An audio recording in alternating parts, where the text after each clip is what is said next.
உங்களை வந்து கட்சிகளை இணைக்க முடியாது, நீங்க வந்து மிகப்பெரிய அளவில் ஒரு சம்பவத்தை நிகழ்த்திட்டீங்க. குறிப்பா வந்து அதிமுகவுடைய கட்சி தலைமையகத்தை வந்து சூறையாடிட்டீங்க, அதனால உங்களை இணைக்க முடியாதுன்னு ஒரு குற்றச்சாட்டை வைக்கிறாரு. எப்படி பாத்தீங்க?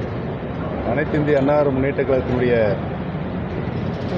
கட்சியுடைய அலுவலகத்தை அவர்கள் தவறான ஒரு பொதுக்குழுவை கூட்டியிருந்தார்கள்.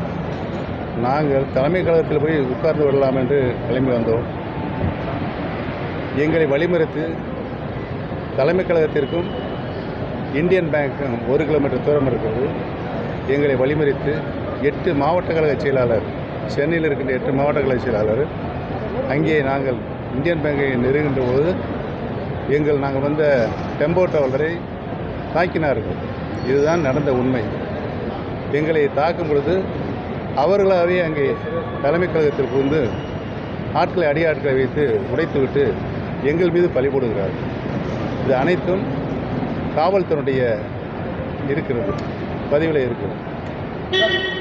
கட்சியில் இணையணும் நீங்க தான் சொல்லிக்கிட்டு இருக்கிறீங்க. கட்சியில் இல்லை, நான் இணையன்னு சொல்கிறேன். பிரிந்து கிடக்கின்ற அனைத்து இந்திய அண்ணா முன்னேற்ற கழகத்தினுடைய சக்திகள் இணைய வேண்டும். இணைந்தால்தான் வெற்றி பெற முடியும் என்ற சூழ்நிலை உருவாகும். அதைத்தான் நான் திரும்ப திரும்ப சொல்லிக் கொண்டு இருக்கிறேன். அவருக்கு அனைத்து இந்திய அண்ணா முன்னேற்ற கழகம் வெற்றி பெறக்கூடிய வாய்ப்புகள் எந்த காலத்திலும் இருக்கக்கூடாது என்று தன்னுடைய நடவடிக்கையை தொடர்ந்து செய்து கொண்டிருக்கிறார். ஒற்றை தலைமை வந்தால் அனைத்து தேர்தலிலும் நான் வெற்றி பெறுவேன் என்று தானே எங்களை தலைமை கழகத்தில் பேசினாங்க. ஆள வச்சு ஒரு தேர்தலையும் வெற்றி பெற முடியல.